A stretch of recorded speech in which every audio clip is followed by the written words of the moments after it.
हम हो चुके हैं तैयार। आज है हमारा कुछ एक्साइटिंग सा प्लान। सोचा बाहर खाना खाया जाए। तो चलो जो आपने सोचा है उसे साकार करते हैं और चलते हैं। कंगी तो कर लो, ऐसे थोड़ी जाएंगे। अच्छी ठीक है, चलो ठीक है, तुम्हारी मर्जी। तो चलो फिर देखते हैं क्या क्या खाते हैं आज। आज कुछ बढ़िया खाएंगे, मसालेदार। चले तो सही तभी तो। अच्छा ठीक है, चलो यार। तो चलो फिर चलते हैं, खाते हैं कुछ बढ़िया बढ़िया सा, देखते हैं क्या मिलता है।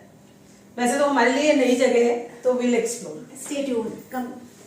One eternity later. तो कहानी के सूत्रधार के तौर पे मैं आपको बता रहा हूँ कि ये दोनों चल पड़ी हैं अपनी मंजिल की तरफ कदम कदम बढ़ाते हुए, और ये आई हैं एक रंग बिरंगी जगह पे जिसका नाम है जय भवानी वड़ा पाव।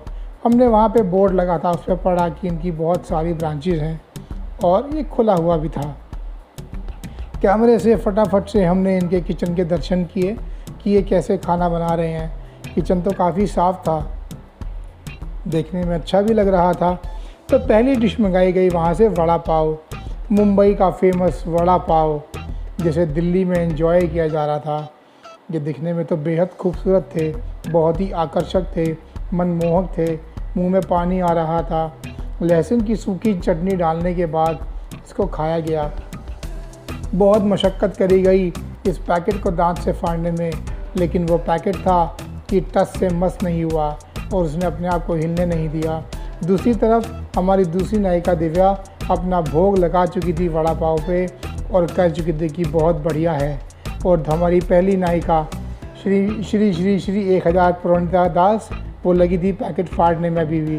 दांत उनके चूहे की तरह मजबूत हैं, लेकिन तब भी वो एक पन्नी नहीं फाड़ पाए चटनी निकालने के लिए। अतः मेहनत सफल हुई जब दिव्या ने उनकी पन्नी फाड़ के दी चटनी के लिए, और उन्होंने ऐसे बारिश करते हुए अपने वड़ा पाव के ऊपर चटनी को उड़ेल दिया और मज़ा लेने लगी देख के कि ये कितना खूबसूरत लग रहा है। इसके बाद में उन्होंने अपना वड़ा पाव उठाया और शुरू हो गई उसका आनंद लेने के लिए। ये देखिए कैमरे में दिखाया, और इतना बड़ा उस पर गस्सा काटा कि वड़ा पाव की चीखें निकल गईं। उनको वड़ा पाव बेहद पसंद आया। कैमरे के ऊपर तो यही दर्शाया गया कि इनको बहुत अच्छा लगा। जिस तरह के इशारे करे गए, वड़ा पाव भी खुश हो गया कि मेरी तारीफ़ करी जा रही है। और हमारी दूसरी नायिका दिव्या लगातार गस्से पे गस्से लिए जा रही हैं और वड़ा पाव का आनंद ले रही हैं। दिव्या ने तो एक बारी में 2 वड़ा पाव के 2 हिस्से कर दिए थे। और हमारी पहली नायिका प्रणीता, वो भी लगी हुई थी वड़ा पाव को एंजॉय करने में, और उनके मुंह से ऐसी तारीफ़ फूट रही थी कि वाह क्या वड़ा पाव है, मज़ा आ गया खा के। दूसरा खाद्य पदार्थ था इनका, ये देखिए कितना सुंदर लग रहा है। हाँ वाह वाह वाह वाह, पापड़ी चाट मंगाई गई।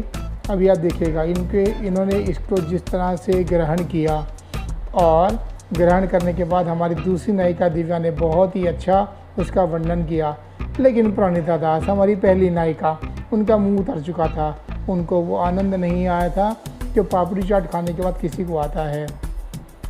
इसके बाद इन्होंने हमला किया अपनी दूसरी व्यंजन पे, जिसका नाम था पाव भाजी, मुंबई की मशहूर पाव भाजी। ये टूट पड़ी उसके ऊपर, उसमें अपने बंद को डुबोया। ओहो, एक कलाकार की तरह बंद के ऊपर रंग बिखेर के उन्होंने उस बड़ा पाव उस पाव भाजी को खा लिया।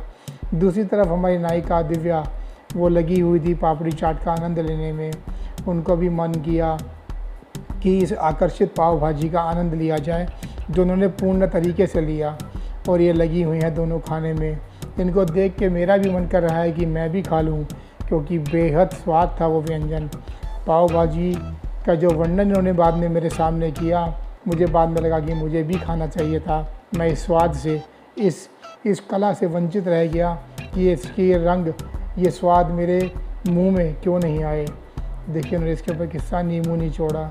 एक गरीब नींबू को ऐसे ही साहूकार ऐसे ही निचोड़ते हैं। इन्होंने उस गरीब नींबू को निचोड़ के पाव भाजी की सब्ज़ी का स्वाद बढ़ा दिया और उसे ग्रहण करना शुरू किया। एक के बाद एक चम्मच डुबोती हुई वो उसको खाई जा रही थी और उसका आनंद लिए जा रही थी। और दूसरी तरफ हमारी नायिका दिव्या शर्मा पापड़ी चाट के ऊपर पूरी तरह से आक्रमण कर चुकी थी और उनके आधे साम्राज्य का सफाया हो चुका था। इधर प्रणीता दास ने भी अपना मोर्चा खोलते हुए बंद को डुबो डुबो के सब्जी के अंदर खाना शुरू किया।